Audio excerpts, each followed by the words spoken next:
पड़ रहा है इस बात को किसी भी भाषा के अंदर, लैंग्वेज में कहने में। ला इलाहा इल्लल्लाह उसको अरबी में कहा तो किसी एक धर्म के मानने वाले हो गए। उसे मैंने संस्कृत के अंदर कहा एकम ब्रह्म द्वितीय नास्ते, तो किसी और धर्म के मानने वाले हो गए। उसे मैंने इंग्लिश में कहा there is no god but one god, तो किसी तीसरे धर्म के मानने वाले हो गए। तो कैसी संकीर्णता है, ये ज्ञान की कमी की बात है, ये दूरियों की बात है। जो इसे नहीं माने कि एक की उपासना करना चाहिए, पूजा, वो ना कहे, वो बेशक ना कहे कि मैं नहीं मानता, मैं नहीं कहूंगा, और मानकर कहे और हर एक कहे, चाहे जिस जबान के अंदर कहे, तो इसमें तो कोई संकीर्णता नहीं है। मैं मुसलमानों से कहूं, कहा करिए, जोर जोर से कहिए एकम ब्रह्म द्वितीय नास्ते ने नास्ते किंचन। आप यहां पे जितने मुसलमान है कहिए। अब बात तो ये कि जब हम यहाँ बात कर रहे हैं तो उसे प्रैक्टिकल करें। एकम ब्रह्म द्वितीय नास्ते ने ना नास्ति किंचन। अभी नहीं कहा कुछ लोगों ने, अभी थोड़ी सी हिचकिचाहट है, बाकी अरे वही बात है, ये ला इलाहा इल्लल्लाह की, उससे फर्क नहीं है इसमें।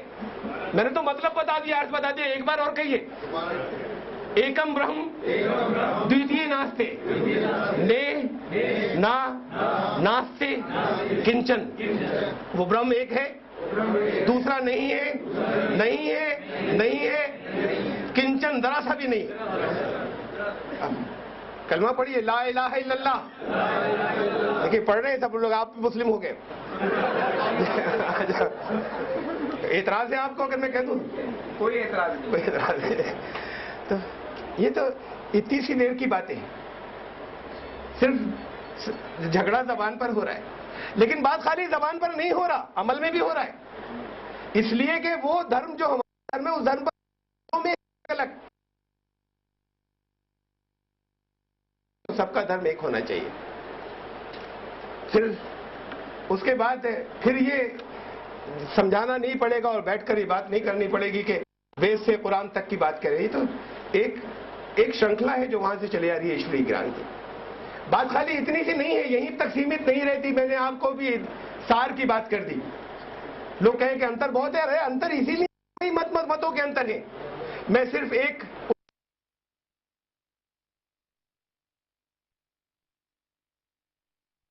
व्यवहार के अंदर अंतर है, ये इसलिए कि वो खुद उस चीजों के ऊपर है ही नहीं, उसे मानते ही नहीं, इसलिए व्यवहार में, इसलिए अमल में फर्क है और कर्मों के अंदर फर्क है। मूल उपासना मुसलमानों की असल इबादत, जो सबसे बड़ी इबादत जिसे कहते हैं नमाज। मैं इस नमाज से चलूं, मैं नमाज जो है ये अरबी भाषा का शब्द नहीं है। कुरान शरीफ में ये शब्द ये वर्ड किसी जगह नहीं आया। अरबी में इसे सलात कहते हैं, नमाज नहीं कहते। अजान होती है हय्या अला सलात, आओ नमाज के लिए, सलात, नमाज नहीं कहते। यहाँ किसी जगह ये अरबी भाषा का वर्ड नहीं, कुरान शरीफ में किसी एक जगह नहीं आया। सारे मुसलमान हिंदुस्तान के इसे कहते हैं नमाज, हम नमाज पढ़ने जा रहे हैं। सलात क्यों नहीं कहते? कोई नहीं कहता। असल वर्ड वही है, कुरान का या अरबी का। आप वहां इंग्लैंड जाइए, लोग कहते हैं we are going to offer सलात, नमाज नहीं कहते। आप अफ्रीका में जाइए, वो कहते हैं इसे सलात कहते हैं, वो इसे नमाज नहीं कहते। आप यूएसए में जाइए, वहां भी लोग इसे सलात कहते हैं, वहां नमाज नहीं कहते। बड़ी अजीब बात है, बड़ी इंटरेस्टिंग बात मैं आपको तवज्जो दिलाने जा रहा हूं। अफगानिस्तान के अंदर इसे नमाज कहते हैं, खाली भारत में नहीं। पाकिस्तान और बांग्लादेश तो हमारे पुराने भारत को ही हम कहने टुकड़े हो गए, तो यहां पे नमाज कहते हैं, ठीक है। नेपाल और श्रीलंका को भी मानने के पहले ये बात को टुकड़े हो गए, इसी के अंदर थे। नमाज वहां पे कहते हैं, वहां के मुसलमान इसे सलात नहीं कहते। लेकिन और उधर आगे अफगानिस्तान वाले भी इसे सलात नहीं कहते, नमाज कहते हैं। और हम आगे निकल जाए उधर वेस्ट के अंदर, पश्चिम के अंदर, तो ईरान वाले भी इसे नमाज कहते हैं, सलात नहीं कहते। अभी हम पूरब की तरफ जाएं तो बर्मा वाले भी इसे नमाज कहते हैं, मुसलमान, सलात नहीं बोलते ये वर्ड। और हम आगे उधर निकले तो इंडोनेशिया के मुसलमान भी इसे नमाज कहते हैं, सलात नहीं कहते। मलेशिया के मुसलमान भी इसे नमाज कहते हैं। और आगे कंबोडिया के मुसलमान भी नमाज कहते हैं, कोरिया के मुसलमान भी इसको नमाज कहते हैं, थाईलैंड के मुसलमान भी इसे नमाज कहते हैं, सलात नहीं कहते।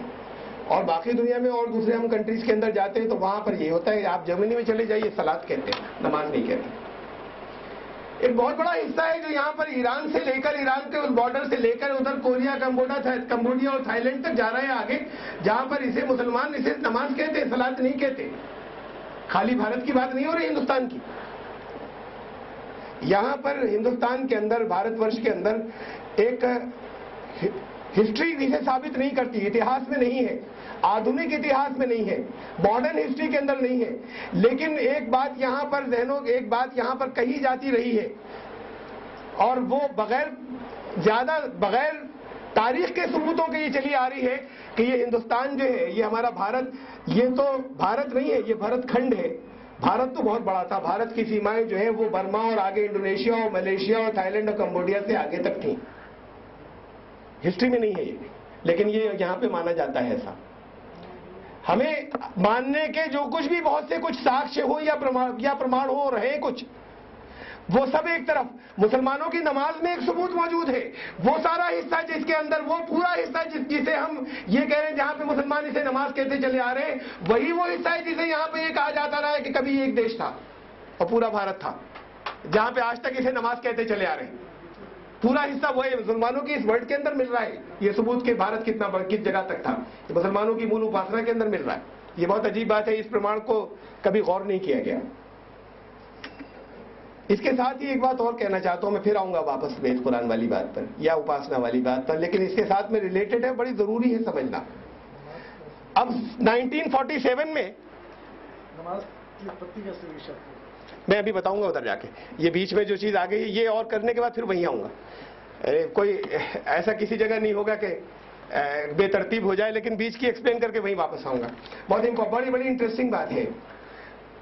1947 में विभाजन हुआ, पार्टीशन हुआ। वो पार्टीशन जिसके जख्म जो है वो आज तक झेल रहे हैं। उस विभाजन का दोष बहुत से लोग देते हैं मुसलमानों को कि मुसलमानों की वजह से हुआ, मुसलमानों ने देश के टुकड़े कर दिए, इसलिए बहुत से लोग आज तक नफरत करते हैं इस बात पे कि इनकी वजह से टुकड़े हो गए। फिर अब कुछ तो ऐसा होना चाहिए कि इनके तौर तरीकों को बदल दे ताकि ये अगला विभाजन नहीं करवा पाए। तो एक विभाजन हुआ मुसलमानों की वजह से। बहुत से मुसलमान ये कहते हैं हिंदुओं की वजह से हुआ। अगर ये जीना हराम नहीं कर देते और अगर ये अपनी बहुसंख्यक होने की वजह से, मेजॉरिटी की वजह से अगर हमारे ऊपर ये ऐसा कंट्रोल नहीं कर देते कि हमारी सारी आजादी खत्म नहीं कर देते और हमारे लिए बहुत से रास्ते बंद नहीं कर देते, तो पार्टीशन नहीं होता। हिंदुओं की वजह से हुआ है, बहुत से मुसलमान ऐसा कहते हैं। और बहुत से लोग ऐसा कहते हैं कि इन दोनों की वजह से नहीं हुआ, ये तो ब्रिटिशर्स की डिवाइड एंड रूल की पॉलिसी थी, इसलिए हो गया। न इसमें मुसलमानों की असल बात है और न हिंदुओं की असल बात है। ये तीन बातें आती चली। ये तो बात है 1947 में जो विभाजन या जो डिवीजन हुआ था, मुल्क जो तकसीम हुआ। लेकिन क्या वो विभाजन, ये विभाजन जो कुछ हुआ, क्या ये पहली बार हुआ? ये जब भारत की सीमाएं, भारत में जब इंडोनेशिया भी था, जब भारत में मलेशिया भी था, जब भारत में कोरिया और कंबोडिया और थाईलैंड भी था, तो ये विभाजन और ये तकसीम जो 1947 में हुई, ये पहली बार तो नहीं हुई। भारत तो तकसीम होता रहा है और विभाजित होता रहा है, अगर सीमाएं वहां तक थी। अगर कभी ईरान भी इसमें था और अफगानिस्तान भी इसमें था, तो ये विभाजन की स्थिति तो चली आ रही है, बहुत पुरानी है ये। 1947 में तो अभी तक का अंतिम विभाजन हुआ है, पहला नहीं। ये अंतिम विभाजन हो सकता है मुसलमानों की वजह से हुआ हो सकता है हिंदुओं की वजह से हुआ हो सकता है ब्रिटिशर्स की वजह से हुआ हो, लेकिन उससे पहले के जो विभाजन है, जब बर्मा टूटा था और जब इंडोनेशिया टूटा था और जब मलेशिया टूटा था, जब कोरिया और कंबोडिया और थाईलैंड टूटे थे, ये तो इतिहास से या तारीख से या मॉडर्न हिस्ट्री से पहले की बात है। ये अभी 1000 साल के बीच की बात नहीं है ये, वरना हिस्ट्री में होती। जब हिस्ट्री में नहीं है और हमें सबूत अलग अलग जगहों से लाने पड़ रहे हैं, इसका मतलब प्री हिस्टोरिक है, इतिहास से पहले की बात है। तो जब ये कंट्रीज और जब ये हिस्से टूटे थे और वो इतिहास से पहले की बात है, तो उस वक्त तो मुसलमान नहीं थे। मुसलमान तो 1500 साल से हैं, उस वक्त तो मुसलमान थे ही नहीं। उस वक्त ब्रिटिशर्स भी पावरफुल नहीं थे। उस वक्त तो दुनिया में अगर कहीं पर विश्व के अंदर अगर कोई शक्तिशाली था तो सिर्फ भारत था। उस वक्त ये ताकत, पावर, ये तो इनकी बिल्कुल अभी बहुत रिसेंट है, 15 सेंचुरी से ब्रिटिशर्स की पावर। तो उस वक्त ये डिवाइड एंड रूल की पॉलिसी करने वाले कहां थे? ये तो बिल्कुल दुनिया के अंदर अगर कहीं इल्म का चिराग था तो वो तो यहां पर था। वो लोग तो बिल्कुल इनके मुकाबले में यूं समझ लीजिए कि अज्ञानी थे और ना उनके पास पावर थी किसी तरह की। वो कहां से कहीं पर कब्जा करते हैं डिवाइड रूल? तो फिर ना ब्रिटिशर्स थे और ना मुसलमान थे। ये विभाजन किसने कराए? पाकिस्तान वाली बात छोड़ दीजिए, उससे पहले के विभाजन किसने कराए? तब ना मुसलमान थे और ना ब्रिटिशर्स थे। अरे विभाजन यहीं के लोगों के बीच में हुए, यानी ये इस पूरे, ये अगर हम इस पूरे को अपना देश कहें और राष्ट्र कहें, यहां से लेके वहां तक, इसलिए हुए कि बीच में कहीं ना कहीं नफरतें आई, घृणाएं आई। विभाजन नफरत की वजह से होता है। नफरत होती है, कहीं घृणाएं आती हैं, तो सगे भाइयों के घर में एक दीवार खड़ी हो जाती है, दो सगे भाइयों के घर में, और आधी ईंट की दीवार की बर्दाश्त नहीं होती कि आधी ईंट मेरी या तेरी, चारपाई के दो पाए नहीं डाल सकते हो कि ये मेरे हिस्से में या तेरे हिस्से में, इसकी बर्दाश्त खत्म हो जाती है जब नफरत होती है। अगर कभी नफरत कम हो सके या नफरत खत्म हो जाए, कभी दीवार खिंच गई, कभी वक्त के साथ नफरत खत्म हो गई, तो दीवार में खिड़की भी खुलती है। और अगर वक्त और आगे बढ़े, खाली नफरत खत्म होने तक न रहे बल्कि नफरत अगर मोहब्बत में बदल सके, तो दीवार गिरती भी है। गिरी है तारीख में दीवारें। ये दीवारें जो गिरी हैं, जो खड़ी हुई हैं, ये यहां पर चाहे वो 1947 में खड़ी हुई हो और पाकिस्तान बना, और चाहे उससे पहले की खड़ी हुई हो, ये जब नफरतें खत्म होगी, नफरतों की वजह से कायम है। जब नफरतें खत्म होगी तो खिड़की खुलेगी, और जब अगर नफरतें मोहब्बत में बदल जाए तो फिर ये दीवारें खत्म हो जाएंगी। फिर हमारा महाविशाल अखंड भारत वापस आएगा। हम इस भारत की बात नहीं कर रहे खाली जो पाकिस्तान और बांग्लादेश को मिलाकर है। हमारे भारत की सीमाएं तो ईरान से लेकर वहां तक पहुंचेंगी, कंबोडिया और कोरिया तक। और मुझे पूरा विश्वास है, पूरा यकीन है, मैं ईमानदारी से कह रहा हूं ये बात, कि वो होगा, वो वापस आएगा। नफरतें मोहब्बतों में बदलेंगी पहले, और नफरतों का आधार अगर बहुत बड़ा आधार, अगर बहुत बड़ी बुनियाद रही है मान्यताएं और धर्म, तो फिर इसी आधार के ऊपर नफरतें मोहब्बत में वापस बदलेंगी। इसे समझना होगा, अज्ञानता को हटाना होगा, लाइल्मी को और जहालत को खत्म करके इल्म को लाना होगा। पहले ज्ञान के आधार पर संधि होगी और उसके आधार पे मोहब्बतें वापस आएंगी, नफरतें खत्म होगी, घृणाएं। खाली इतने से टुकड़ा हमारी ये कि अखंड भारत की बात बहुत से लोग करते हैं, वो खाली उसी पाकिस्तान की बात करते हैं जो टूटा था। हम उस अखंड भारत की बात करते हैं, करना चाहिए जो टूटता रहा है हमारे माजी के अंदर और पास्ट के अंदर, जिसकी सीमाएं वहां से ईरान से लेकर कंबोडिया तक जाती है। अखंड भारत तो वो था, और उस अखंड भारत की बात होनी चाहिए और उसकी डिमांड होनी चाहिए, लेकिन होगी तब जब आपस में इकट्ठे होंगे और फिर मोहब्बत की बुनियाद पर होंगे। नमाज वर्ड जो है ये अरबी का वर्ड नहीं है। अब जब हमने स्कॉलर से पूछा तो स्कॉलर्स कहते हैं पर्शियन का वर्ड है, फारसी का। इधर से जो लोग आए उन्होंने नमाज का अफगानिस्तान की तरफ से इसे, और फारसी में बोला जाता है। ईरान में भी मैंने आपको बताया इसे नमाज कहते हैं, लेकिन इंडोनेशिया में भी नमाज कहते हो, मलेशिया में भी चला गया होगा पर्शियन से। लेकिन पर्शियन में इसकी मूल धातु नहीं मिलती। दुनिया की वो सारी लैंग्वेजेस, वो सारी भाषाएं जिनके अंदर ईश्वरीय ज्ञान आया या खुदा का कलाम आया, उनकी कुछ प्रॉपर्टीज, कुछ सिफात आपस में मुश्तरक और कॉमन है। जैसे उसके अंदर सिंगुलर के बाद डायरेक्ट प्लूरल नहीं आता, अरबी में नहीं आता, संस्कृत में नहीं आता, हिब्रू में, इब्रानी जबान में नहीं आता, और पर्शियन में भी नहीं आता। एक वचन, द्विवचन, बहुवचन। अरबी में भी प्लूरल जो है वो 3 से शुरू होता है, 2 से नहीं होता। वाहिद, तस्निया, जमा, ऐसे ही पर्शियन में होता है, ऐसी हिब्रू में होता है, ऐसी संस्कृत में होता है। ऐसी कुछ प्रॉपर्टीज जिन जबानों में खुदा का कलाम आया, उन जबानों की एक सिफत जो है मुश्तरक या कॉमन ये भी है कि उनके अंदर, इन जबानों के अंदर एक मूल धातु होती है जिससे बहुत से शब्द बनते हैं। उसे इसके अंदर फारसी में, पर्शियन में मसदर कहते हैं, उसे मादा कहते हैं, अरबी में यहाँ पे मूल धातु कहते हैं संस्कृत के अंदर। तो वो मूल धातु, उसी से शब्द बनते हैं, उसी से मीनिंग बनते हैं। नमाज शब्द की मूल धातु पर्शियन में, फारसी में हमें नहीं मिल रही। मूल धातु को देखना पड़ता है। पर्शियन में नम का अर्थ है गीला, जहां कहते हैं कपड़ा नम है, इसका मतलब कपड़ा गीला है, और उस गीले से नमाज का कोई अर्थ नहीं बनता, नमाज का कोई मतलब नहीं आता। दुनिया में एक ही जबान है, वहां तक पीछे जाकर देखा नहीं जिसके अंदर नमाज का हमें अर्थ मिलता है। नवा कहते हैं सर झुकाने को, संस्कृत में नमन करना, नवा करना सर झुकाने को कहते हैं। और वेदों में अज कहा गया है उसे जो अजन्मा है, जिसने दूसरों को जन्म दिया, उसको किसी ने जन्म नहीं दिया, उसको वेदों में अज कहा गया है। नमा और अजा के मुरक्कब से, उसकी संधि से नमाज बना, जो पर्शियन में जाकर नमाज हुआ। अजन्मे को नमन, वो जिसने जन्म हमें दिया उसको सर झुकाना, उसको नमन करना, ये नमाज था। इसके माने ये धातु हमें वहीं जाकर मिलती है और सिर्फ वहीं पर जाकर मिलता है। नम के माने गीला, उससे नमाज का कोई मतलब नहीं बनता। दुनिया की इतनी बड़ी, हिंदुस्तान की इतनी बड़ी तादाद के मुसलमान, दुनिया के इतने बड़े हिस्से के मुसलमान जो है वो अपनी मूल उपासना को, अपनी असल इबादत को का वो जो नाम रखते चले आ रहे हैं वो संस्कृत भाषा के अंदर है, और जानते नहीं इस बात कि उसका मूल संस्कृत का इल्म नहीं है, और कर रहे हैं, और है ही नहीं किसी जबान के अंदर। इसका मतलब नहीं है, अर्थ नहीं निकलता। मतलबों पे हम जाते हैं। दुनिया के पहले इंसान की मैंने बात की थी, आदम। और मैंने आपको बताया था कि मुस्लिम इस्लामी परंपराएं या इस्लामी रिवायात ये है कि वो हिंदुस्तान की सरजमीन पे उनके दुनिया के पहले इंसान के कदम पड़े। जहां का इंसान होता है वहां की जबान में, भाषा में उसका नाम होता है। ये गड़बड़ सिर्फ हमारे यहां हो गई है कुछ दिनों से हिंदुस्तान में। अगर किसी का नाम है सत प्रकाश, सत को मैं अगर उर्दू में कहूं या अरबी में कहूं तो सत को कहते हैं हक। सत माने सच्चाई, हक माने सच, सच्चाई। सत को कहते हैं हक। और प्रकाश को अरबी में कहते हैं नूर। सत प्रकाश को अगर मैं अरबी में कहूं तो होगा नूरुल हक। किसी का नाम अगर नूरुल हक है तो मुसलमान है, सत प्रकाश है तो हिंदू है। जबान बदली है, जबानों पे बन रहे हैं लोग। एक मुझे अपनी बच्ची का नाम रखना है, मैंने उर्दू की डिक्शनरी उठाई। अब ये फैशन चला है, अब ये लेटेस्ट ट्रेंड है कि नाम ऐसा हो कि जो पहले रखा नहीं गया, बिल्कुल नया होना चाहिए। तो अब उसमें छांट कर मैंने एक ऐसा उर्दू का वर्ड ढूंढा जो पहले कभी नाम नहीं रखा गया था, लेकिन उर्दू की डिक्शनरी से ढूंढा तो वो नाम जो इस्लामी नाम हो गया। अब वो नाम अगर हिंदी की डिक्शनरी में से मैं ढूंढ लूं तो वो नाम जो है गैर इस्लामी नाम हो जाएगा। बहुत सी चीजें सोचने की कि हमारे दीन का ताल्लुक इन बातों से नहीं है। यहां पर हर जगह पर होता ये रहा है तारीख के अंदर कि जहां के रहने वाले वहां की जबान के अंदर नाम होता है। अकीदों से सिर्फ कोई चीज नहीं बदलती।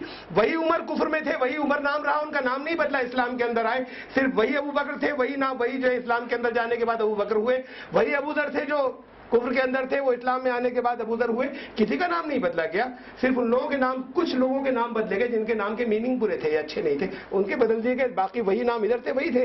आज भी अब्दुल्ला अब्दुल रहमान नाम के लोग होते हैं, यहूदी होते हैं, क्रिश्चियन तो ईसाई होते हैं। अरब कंट्रीज के अंदर लोग समझते हैं मुस्लिम है, यहाँ के रहने वाले समझते हैं, वहां के लोग जानते हैं, इसलिए अरब कल्चर में तो अरब नाम उनका होता है। तारिक अजीज थे वहां पर, अभी ये तो आपने चूंकि हिस्ट्री में आए, फॉरेन मिनिस्टर थे इराक के, ही वो थे क्रिश्चियन, तो ये नाम था उनका। अब नाम से कोई यहाँ पे समझता है तारिक मेरा नाम है, नाम तो ये सब मुसलमानों का होता है। अरे अरब कल्चर का नाम है, वहां पे अरब में रहते हैं तो उनके वो नाम होते हैं। और अब्दुल्ला और अब्दुल रहमान नाम के उन लोगों को उस वक्त रसूलुल्लाह सल्लल्लाहु अलैहि वसल्लम के जमाने में, उस जमाने में अब्दुल्ला और अब्दुल रहमान नाम के यहूदी और ईसाई हुआ करते थे और आज भी होते हैं। मुसलमान अगर नाम रख ले, रुस्तम, परवेज, इस्लामी नाम हो गए। हिस्ट्री में अगर जाए तो दुश्मनाने इस्लाम के नाम थे, दुश्मनों के सरदारों के नाम थे, मजूसियों के, जो आतिश परस लोग थे उनकी फौज के सिपह सालारों के नाम है ये रुस्तम। तो अगर चूंकि पर्शियन नेम है, उसकी आवाज आए तो रुस्तम तो इस्लामी नाम हो गया, और सतप्रकाश जो है वो गैर इस्लामी हो गया। आदम की मैं बात कह रहा था, आदम दुनिया के पहले इंसान थे, उनके नाम का भी मूल धातु नहीं मिलती। अब उसकी बड़ी खींचातानी की गई, बास लोगों ने किया, अदीमतुन से है और उसके ये माने हैं, उससे इसकी जिल्द को कहते हैं, यानी स्किन को कहते हैं, और किसको कहते हैं, बहुत उसमें खींचातानियां हुई और बहुत बड़ी तादाद में स्कॉलर्स ने कहा कि ये खींचातानी कर रहे हैं, ये कोई बात ही नहीं हुई, इससे कोई मतलब नहीं होता आदम का। फिर उसके बाद पीछे और गए, इसलिए कि वो नाम जो है वो वहां पर मौजूद है तौरात के अंदर, यानी बाइबल के अंदर मौजूद है, तो हिब्रू में ढूंढा गया, इब्रानी जबान में भी मूल धातु नहीं मिली उसकी। अब खामोश हो गए, इससे पीछे नहीं गए, इससे पहले गए नहीं। बात खत्म हो रही सारी हिब्रूज पे, उससे पहले इंसानी तारीख ही नहीं, कहीं पर हिस्ट्री नहीं है, मजाहिब की हिस्ट्री, रिलीजियस हिस्ट्री खत्म हो रही है। जरा सा और पीछे जाते, आदि, दुनिया की एक ही जबान है, आदि कहते हैं पहले को, सबसे पहले को। और जब नाउन बनता है तो एक बिंदी ऊपर जाती है जो मां की आवाज देती है, आदिम। आदिम के मतलब सबसे पहला, उच्चारण का अंतर है, कहीं एडम कहा गया, कहीं पर वो किसी जबान के अंदर जाके आदम हुआ। आदिम का मतलब सबसे पहला, इसम बा मुसम्मा यही नाम था उनका, तो इसलिए यहाँ के रहने वाले थे, इस जमीन पर उतारे गए थे। ये तो मैंने बीच में एक बात कह दी, नमाज के बारे में मैं आखिरी बात कह दूं। नमाज जो है वो अरबी जबान का वर्ड है, लेकिन अभी तो खाली नाम की बात हुई है, अरबी जबान का वर्ड नहीं है, संस्कृत भाषा का है, लेकिन ये तो खाली अभी नाम की बात हुई। जैसे मैंने कलमे के नाम की बात कही थी, टाइटल की, लेकिन उसके हम और आगे नमाज से चले। कहते हैं कि उपासना के तरीके अलग अलग हैं, विधियां अलग अलग हैं। मैं सिर्फ एक विधि जो है उसकी सिर्फ एग्जाम्पल यहां पर देने जा रहा हूं। उसके अंदर, नमाज के अंदर एक आसन है जो उत्तम आसन है नमाज का। बहुत सी हैयतें होती हैं, उसमें खड़े होते हैं, उसमें झुकते हैं, उसमें सर जमीन पर टेकते हैं, बैठते हैं, तरह तरह के आसन है नमाज में। उसमें जो उत्तम आसन है, कुरान शरीफ की एक आयत का अनुवाद है, मैं अनुवाद पढ़ रहा हूं उसे, इसलिए कि सजदा वाजिब हो जाता है। एक आयत, सजदा करो मेरे पास आ जा, मेरे करीब आ जा, यानी सजदा करने वाले जो है उसे सजदा कहते हैं, उत्तम आसन को। सजदा करने वाले जो है उसके ईश्वर के सानिध्य में, यानी सबसे वो प्रिय आसन है, सबसे अच्छा आसन उसे कुरान कह रहा है, सजदा। अभी इससे पहले के, मुसलमान तो जानते हैं सजदा क्या होता है, इससे पहले कि अगर सनातन धर्मी भाई ये समझें कि सजदा क्या होता है, या सजदा किसे कह रहे हैं, नमाज का कौन सा आसन है। मैं ये बताऊं कि यहाँ पर उत्तम आसन जो प्राचीन काल से जिसे हम कहते चले आ रहे हैं, माना चला जाता रहा है, वो यहाँ पर कहलाता है साष्टांग। अब आज जो साष्टांग किया जाता है वो साष्टांग दांडवत प्रणाम करते हैं और उसे साष्टांग कहते हैं। अब दांडवत प्रणाम के अंदर उल्टे औंधे यूं समझ लिए कि जैसे करीब करीब पूरे लेट जाते, उसे किसी भी प्रतिमा के आगे उसे दांडवत प्रणाम को जो है वो साष्टांग कहा जाता है। साष्टांग शब्द किससे पूछे या मालूम करें, उस पर जरा सा गौर कर लें। साष्टांग शब्द की संधि विच्छेद करें, उसका मुरक्कब है उसे तोड़कर देखें। स अष्ट अंग, ये 3 वर्ड से मिलकर बना है संस्कृत के। स मीन्स विद, सहित। अष्ट कहते हैं 8 को, 8, और अंग पार्ट्स ऑफ द बॉडी, शरीर के ये हिस्से, अंग, अष्टंगों सहित। उपासना का वो आसन जो अष्टंगों सहित हो। और एक गीता का श्लोक और सुन लीजिए, फिर मैं सामंजस्य रखता हूं आपके सामने। गीता में एक योगी को जो कुछ बताया गया था, और योग कहते हैं जुड़ने को, लिटरल मीनिंग है जोड़ना। इसलिए मैथमेटिक्स के अंदर अगर 2 और 3 का योग क्या हुआ, 5, योग कहते हैं प्लस, जोड़ने को। लेकिन खाली जुड़ना नहीं, रिलीजियस टर्मिनोलॉजी में उससे जुड़ना, जो सबसे बड़ी सत्ता है उससे जुड़ना, उसे योग कहते हैं। इसका कुछ अध्यात्म भी है इसके अंदर, खाली खुद को व्यायाम या एक्सरसाइजेज नहीं थी योग में, उससे जुड़ना। वो उस अध्यात्म के साथ में कुछ आसन भी थे योग के अंदर। इसके अंदर, नमाज के अंदर, उसने गीता के अंदर योगी को जो हिदायतें दी गई हैं 6ठे अध्याय के अंदर है, 10वें श्लोक से शुरू हुई है, योगी युंजी सततात्मानंद से स्टार्ट हुई है कि योगी क्या क्या करे। उसमें 13वां श्लोक है जो मैं आपको सुना रहा हूं। संप्रेक्ष नासिकाग्रम स्वम, संप्रेक्ष नासिकाग्रम, अपनी नासिका के अग्र भाग पर, अग्रम स्वम, खुद अपनी, संप्रेक्ष ध्यान केंद्रित करना, अपनी नाक के अगले हिस्से के ऊपर ध्यान केंद्रित करना, तवज्जो पूरी मरकूज करना। दिशश्चा नवलोकयन, ऐसे कि किसी और दिशा में अवलोकन न कर सको, किसी और तरफ न देख सको, ऐसे ध्यान यहां पर जमाना, ऐसे नजर यहां पर जमाना और ध्यान केंद्रित करना। ये योगी से कहा गया था कि योग होगा तो ऐसे होगा। अभी फिर मैं इसका सामंजस्य बताने से पहले एक बात और, जब हुक्म ये हुआ था कि योग ऐसे होगा कि ध्यान यहां पर केंद्रित करना और किसी और दिशा में नहीं देखना, तो फिर ध्यान केंद्रित करने के लिए किसी माध्यम की तरफ देखने की बात ही कहां पर रही। वो जो झगड़ा यहां पर शुरू हो गया निराकार और साकार का, कि वो है तो निराकार, ये सब मानते हैं, इसके दुनिया में कोई इनकार नहीं करता कि वो निराकार है ईश्वर, लेकिन साकार माध्यम हम खाली बनाते हैं, ध्यान केंद्रित इसके ऊपर करते हैं, और हम इस माध्यम के थ्रू निराकार तक पहुंचते हैं। लेकिन जब बताया गया था कि स्वयं अपनी नासिका के यहां पर ध्यान केंद्रित करना है और किसी और दिशा में नहीं देखना है, तो किसी और तरफ ध्यान केंद्रित करने की तो बात ही खत्म हो गई थी। फिर किस आकार की तरफ ध्यान केंद्रित करने के बाद निराकार की तरफ जाएंगे, तो मना कर दिया गया था। अब हर उस जगह पर देख रहे हैं जहां के लिए मना किया गया था, और जहां कहा गया था ध्यान केंद्रित करने को, वहां योगी ध्यान केंद्रित नहीं कर रहे हैं उपासना के अंदर, इबादत के अंदर। और असल बात तो है कि योगी योग कर ही नहीं रहे, न मुसलमान कर रहे हैं जो नमाज में योग था, और न सनातन धर्मी कर रहे हैं जो असल योग था वो। तो ये जो नमाज थी उसका मैं सामंजस्य रखूं आपके सामने, साष्टांग, अष्टंगों सहित। और दूसरी बात गीता की कि अपने नाक के अग्रभाग के ऊपर ध्यान केंद्रित करना यहां पर, और किसी और दिशा में न देख सको। नमाज के अंदर उत्तम आसन था, यहां था साष्टांग, और नमाज में उत्तम आसन था सजदा। मैं सिर्फ आपको एक दफा करके दिखाता हूं, सब तक पता नहीं, पीछे के सब लोगों तक नहीं पहुंचे, तो मेरी आवाज से आपको क्लियर हो जाएगा कि मैं क्या कर रहा हूं। मुसलमानों ने करते हुए देखा होगा तो खड़े होकर मत देखिएगा सजदा जो है, लेकिन चूंकि मैं करके नमाज का मैं सजदा दिखाना चाहता हूं। स अष्ट अंग, देखिए अष्टंगों सहित वो है या नहीं है। उसके अंदर 2 पंजे टिकते हैं, फिर 2 घुटने टिकते हैं, 2 हाथ, एक नाक और एक माथा, 8 अष्टंगों सहित। ये साष्टांग होता है अष्टंगों सहित। ये उसके अंदर, नमाज के अंदर ये उत्तम आसन कहलाता है, ये सजदा कहलाता है, और ये अष्टंगों सहित होता है। मैं दिखा रहा हूं आपको, 2 हाथ, ये 2 पंजे, फिर 2 घुटने ये टिकते हैं, 4, 2 हाथ 6, और उसके बाद एक नाक और एक माथा 8।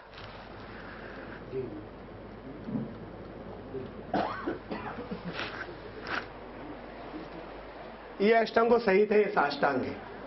ये भाषा में, दूसरी भाषा में कह रहा हूं इसी सजदे को, अष्टंगों सहित। और ये वो आसन है जिसमें चाहकर भी नासिका के सिवा, अपनी नाक के सिवा किसी और तरफ ध्यान केंद्रित कर नहीं सकते। ये चाहे मुसलमानों को न मालूम हो कि ध्यान केंद्रित करना भी कोई चीज होती थी, लाजमी करार दी गई थी, जरूरी बताई थी पैगंबर ने, हजरत मोहम्मद सल्लल्लाहु अलैहि वसल्लम ने। ध्यान केंद्रित किए बगैर नमाज नहीं होती। मुसलमान तो नमाज शुरू करते हो, खत्म कर देते हो, कहते हो गई, अभी शुरू भी नहीं हुई थी वो खत्म हो जाती है। मैं हदीस सुनाऊं आपको, रसूलुल्लाह सल्लल्लाहु अलैहि वसल्लम ने कहा था नमाज ऐसे पढ़ना कि उसमें तुम्हें ये मेडिटेशन करना है। मेडिटेशन लफ्ज वर्ड मैंने बोल दिया कि इसलिए कि आजकल बोला जाता है, ये ध्यान केंद्रित करना है, तवज्जो मरकूज करनी है। वर्ड से कानना का तरह जैसे कि तुम खुदा को देख रहे हो, यानी ये ध्यान उस पर तवज्जो मरकूज करनी थी। और फिर ये कहा कि फजलम तकुम तफल, अगर नहीं कर पाए तुम, ये वही बात थी जो यहां पुराने ऋषियों ने कही थी कि असल बात तो ध्यान केंद्रित करना है उसे देखने का, लेकिन अगर नहीं कर सकेगा मतलब नहीं कर पाओगे, साधारण लोग नहीं कर पाएंगे, यही कही जाती थी। इसलिए जब साधारण लोग निराकार का ध्यान नहीं कर पाएंगे, अरे कैसे कर पाएंगे आप? जब उसके ये ध्यान करेंगे कि ये तवज्जो मरकूज करेंगे या मुराकबा करेंगे कि मैं खुदा को देख रहा हूं, तो कोई ना कोई तो बाउंड्रीज आएंगी, कोई ना कोई तो सीमाएं आएंगी, कोई ना कोई तो आकार आएगा, चाहे आंख नाक कान ना हो। और अगर आकार आ गया और सीमाएं आ गई और बाउंड्रीज आ गई तो वो खुदा नहीं है, तो फिर कैसे करेंगे?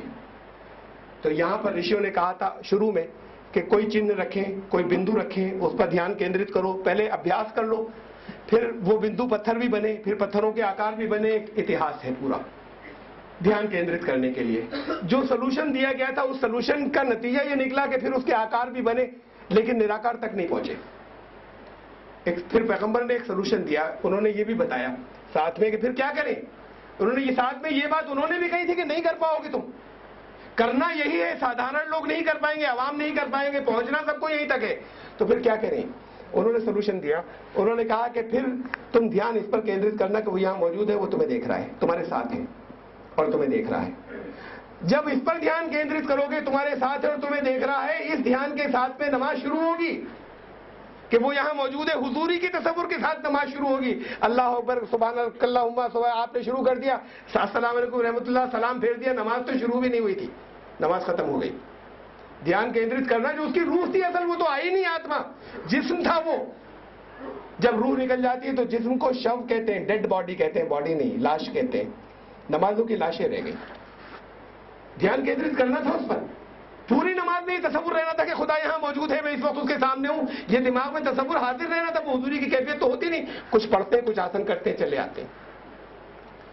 अपनी नाक के अगले हिस्से पर ध्यान केंद्रित करना, ऐसे कि किसी और तरफ नहीं देखो। सजदे में करते हैं ऐसा, मालूम नहीं है कि ध्यान केंद्रित करते हैं, किसी और तरफ चाहकर भी नहीं देख सकते। ये साष्टांग था, ये नमाज का सजदा था।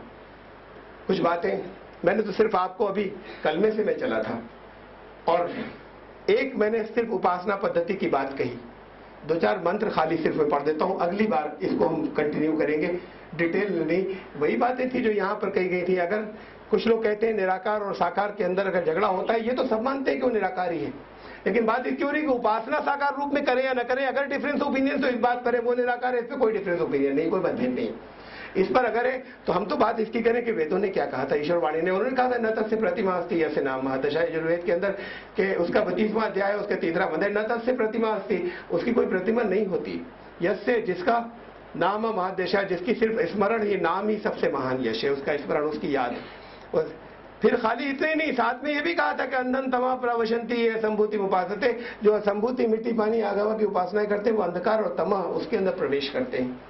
खाली ये कहा था सा एश एक एक में देख, वेद के मंत्र है कि वो ईश्वर एक है और वो ईश्वर एक ही है। फिर खाली एक की बात नहीं, एक तो सब मानते हैं, ये कहा था कि एक है नमस्ते विश्वविधि, वो एक ही सारी प्रजाओं के जरिए पूज्य है, वो एक ही, कोई दूसरा नहीं। साथ में इतनी ही बात खाली नहीं कि उसको बार बार दोहराया था, तरह तरह से दोहराया था उस बात को। इसको ये कहा था या एक इत्मुष्टु ही, वो एक है और सिर्फ उसी एक की स्तुति करना। खाली इतना ही नहीं कहा था उसे कि करना, कहा था दूसरों की मत करना। तस्ते भक्तिवान सा श्याम, हे ईश्वर हम सिर्फ तेरे ही बंदे हो। मां चिदन यद विशंसत, हम किसी और की प्रशंसा न करें उसे एक के सिवा। यही इस्लाम है, यही सनातन धर्म है। ये मैं आपको वेदों के मंत्र सुना रहा था, यही कुरान की आयतें हैं, यही कुरान की आयतों का अर्थ है, यही वेदों के मंत्र का अर्थ है। धर्म तो कभी नहीं बदला। फिर मैंने तो अभी शॉर्ट में एक बात रखी है, मुख्तसर थोड़ी सा हिस्सा जो था, एक समानताएं हमारी, वहां से हम चले और उन समानताओं के आधार के ऊपर हम देखें कलमा हमारे। फिर उसके आगे हम और जो मान्यताएं हैं, मैंने तो पूजा पद्धति की भी एक चीज दिखा दी कि अलग अलग, असल में तो हमने समझा, लेकिन हम मूल की तरफ अगर जाए और फिर उस पर अमल भी करें, खाली बात नहीं, तो चीजें अलग नहीं थी, धर्म एक था। उस ज्ञान के आधार पर संधि हो और फिर वो अगर संधि होगी तो हमारे दिल जुड़ेंगे, हमारा राष्ट्र नहीं, हमारा महाविशाल अखंड भारत वापस आएगा। और खाली ये नहीं, तो पुरस्कार है, हम इसके लिए नहीं करें। असल बात तो ये है कि अपने कर्मों का हिसाब देना है, जिसने हमें यहाँ पर भेजा है। यहाँ पर हमने रहकर क्या किया? क्या हम धर्म पर चले या वो अधर्म हुआ? जो कुछ उसने चाहा उसे धारण करने का अगर नाम धर्म है तो वेदों का मार्ग लेना होगा, तो कुरान का मार्ग लेना होगा। जो हमारे घर से हमें धर्म मिला चला आया है, हम देखें उसमें कर ले संशोधन, हमारे अपने फायदे की बात है। जो सही है उस सत्य के ऊपर आए। और जो चीज़ हमें अपने घर से मिली है, चाहे वो मुसलमानों को अपने घर से मिली है, चाहे वो सनातन धर्मियों को अपने घर से मिली है, अगर वो सत्य नहीं है जो ईश्वरीय ज्ञान के अंदर आया था, तो हम देखें कि हम मॉडिफाई उसे कर लें, ताकि फिर हम अपने कर्मों का एक दिन हिसाब दे सकें। जिस दिन हमें हिसाब देना है उस कर्मों का फल मिलेगा। फिर अभी जिंदगी रही, अभी तो समय बहुत हो गया, और जितना मुझे समय दिया गया था वो समय, उससे शायद मैं थोड़ा सा आगे भी चला गया। लेकिन फिर इंशाल्लाह अगर जिंदगी रही और जीवन रहा और आप से यहाँ पर आना हुआ और उसने चाहा ईश्वर ने, तो फिर मिलेंगे। और फिर जहाँ से आज खत्म किया है यहाँ से फिर और आगे चलेंगे, वेद और कुरान की रोशनी के अंदर जो वाकई जो मार्गदर्शन, सही रास्ता और रहनुमाई, जिसे हम कहते हैं कि डिवाइन गाइडेंस, उस पर जो कुछ चंद बातें, कुछ वो थोड़ी सी खुलासे कह सकूंगा। 3 सीटिंग में क्या कह सकता हूँ, बहुत कुछ है, खजाने हैं, लेकिन वो खुलासा मैं कोशिश करूंगा कि आप तक मैं पहुंचा सकूं। जितना आज तक पहुंचे, जितना इस वक्त आपके पास पहुंचा है, अगर वाकई पहुंचा और मैं उसके अंदर कामयाब रहा, तो मैं ईश्वर से दुआ करता हूं, मैं अल्लाह से ये प्रार्थना करता हूं कि अगर वाकई वो ऐसी चीजें हैं कि जो सत्य है, तब आप तक पहुंचे और तब आपके दिल में उतरे। और अगर असत्य है तो मेरे पास से भी हटा दे और आपके मन में से भी उसे निकाल दे। बहुत बहुत शुक्रिया।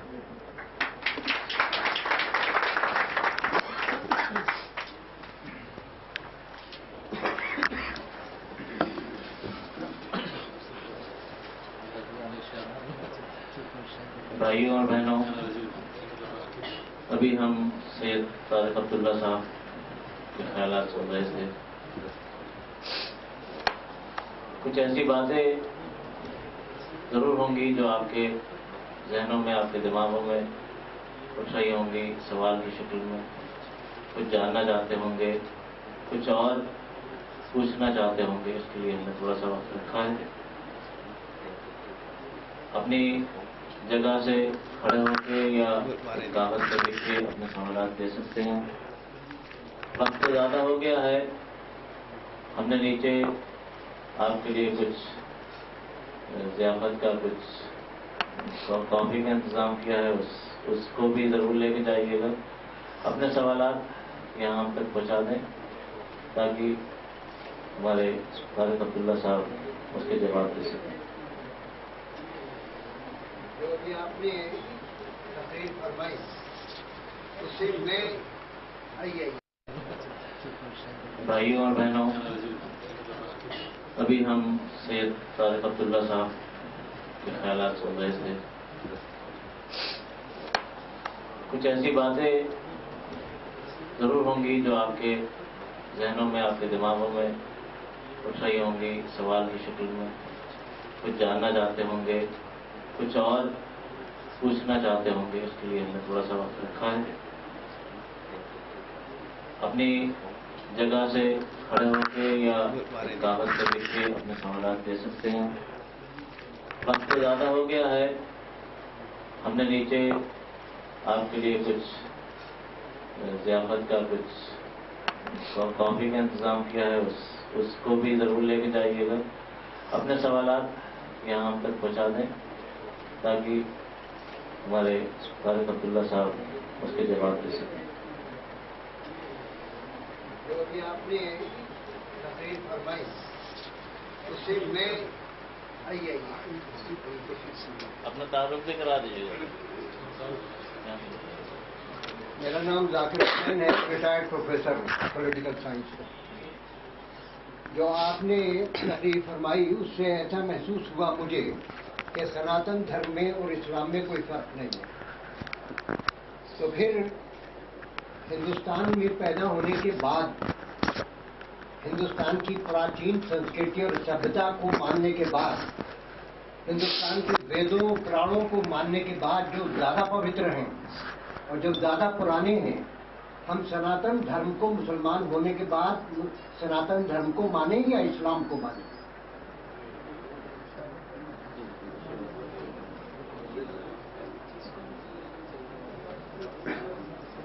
देखिए, मैंने तो यहाँ पर एक ऐलान आपके सामने अपने बारे में किया था। आप में से पता नहीं किसी को, बहुत से लोगों को अच्छा न लगा हो कि हिंदू असल में हिंदुस्तान में रहने वाले को कहते हैं तो मैं हिंदू हूं। परिभाषाएं बदल गई हैं, इसलिए कुछ लोगों को बुरा लगता होगा। और सनातन धर्म अगर दीन क़य्युम को कहते हैं तो मैं सनातन धर्मी हूं। अभी तो आप सवाल ये कर रहे हैं कि बताइए हम सनातन धर्म को माने या इस्लाम को माने। सनातन धर्म की मूल शिक्षाओं को माने जो उसकी असल तालीमात है। अभी आपको ये सवाल भी इसलिए करना पड़ा और मैंने मेरा ख्याल से इसका जवाब दिया था अपनी टॉक के अंदर कि सनातन धर्म जो कहला रहा है वो सनातन धर्म नहीं है, और आप उसे मानकर शायद ये सवाल कर रहे हैं कि हम उसे माने या न माने। और वो इस्लाम नहीं है जो मुसलमानों की जिंदगी में नजर आ रहा है। उसको देखने के बाद तो ये हो सकता है कि कमिश्नर साहब ये कहें कि मैं इस इस्लाम को मानूं या ना मानूं। लेकिन अगर कोई एक पैकेज हो और इस पैकेज का नाम मान लीजिए ये रख दिया जाए कि साहब इसे कोई ये कहे कि अगर आपने पूरा का पूरा ऐसे ही मान लिया मुझसे, दूसरा का ये कहे कि तब तो आप तो सनातन धर्मी हो जाएंगे, और मैं ये कहूं कि इसे आपने एज इट इज ले लिया तो आप मुस्लिम हो जाएंगे, तो फिर ये खाली जबान का फर्क रह जाएगा। ये पैकेज अगर एक हो जाएगा, अभी पैकेज अलग अलग है, तो अभी आप ये सवाल कर सकते हैं कि मैं उसे मानूं या इसे मानूं। लेकिन मैं ये अर्ज कर रहा हूं इसे और प्रोग्रेस इसमें होने दीजिए और आगे चलने दीजिए, इसलिए कि मैं जवाब तो असल में लेक्चर में दे चुका था, लेकिन शायद कुछ उसके जो स्पष्टीकरण है या कुछ और वजाहतें शायद अभी और आगे आएंगी, तो फिर और इसकी शायद ये बात क्लियर हो जाए कि ये सवाल पैदा ही नहीं होगा कि हम इसे, ये तो सिर्फ कहने का अंतर हो गया कि हम इसे टाइटल क्या दे रहे हैं। असल बात ये किस बात को माने। मिसाल के तौर पर अगर मैं आपसे पूछूं कि इज गॉड वन, आप कहें यस। अगर मैं आपसे पूछूं क्या परमेश्वर एक है, आप कहें जी हां एक है। क्या ये दो अलग अलग बातें मानी किसी ने? मानने की जबान नहीं होती, मानने की भाषा नहीं होती, बात तो भी मानने की हो रही है। बिलीफ की या ईमान की या आस्था की या मानने की जबान नहीं होती। जबान में सिर्फ उसे एक्सप्रेस करते हैं। मैंने अगर ये कहा कि मैं I believe in one god, तो किसी भी दुनिया में किसी को यह हक नहीं कि कहे कि आप अपने धर्म से हट रहे, या आपने कौन सी जबान में कह दिया। इस जबान से खाली एक्सप्रेस कर रहे हैं। मैं क्या मानता हूं मैंने वो बताया, उसको आप चाहे जिस जबान में कह दो। तो मैंने तो अभी ईमान की या आस्था की या मान्यताओं की बात की, कर्मों की तो की भी नहीं है अभी। उसकी जबान नहीं हुआ करती, आस्था की, कर्म की, अकीदे की, ईमान की। आप चाहे जिस जबान के अंदर मानो, उसको मैं चाहे संस्कृत से उठाकर मानूं और चाहे मैं अरबी से उठाकर मानूं, मानता एक चीज हूं। क्या ईश्वर को एक मानना है? असल बात यह है। अगर यह है कि क्या मानना है तो हम क्या मान रहे हैं, यह है असल बात। ये नहीं है असल बात कि मैंने क्या उस बात को एक्सप्रेस किया तो कहां से समझ कर माना। मैंने संस्कृत से समझ कर माना या अरबी से समझ कर माना। मानने की कोई जबान नहीं होती। उसके बाद अमल की और कर्म की, आमाल की बात ईमान के बाद आती है। अमल की बात करेंगे बात को हम, इसको तो समझेंगे हमारा मान्यताएं और हमारे अकीदे, उसके अंदर कहीं फर्क है या नहीं है, और कहीं अगर मतभेद है तो कहां पर है, इसकी फिर आगे और प्रोग्रेस होगी तो शायद ज्यादा वाज़ेह हो जाए। थोड़ा सा अरसा चलने के बाद ये बात शायद सवाल उठे ही नहीं फिर।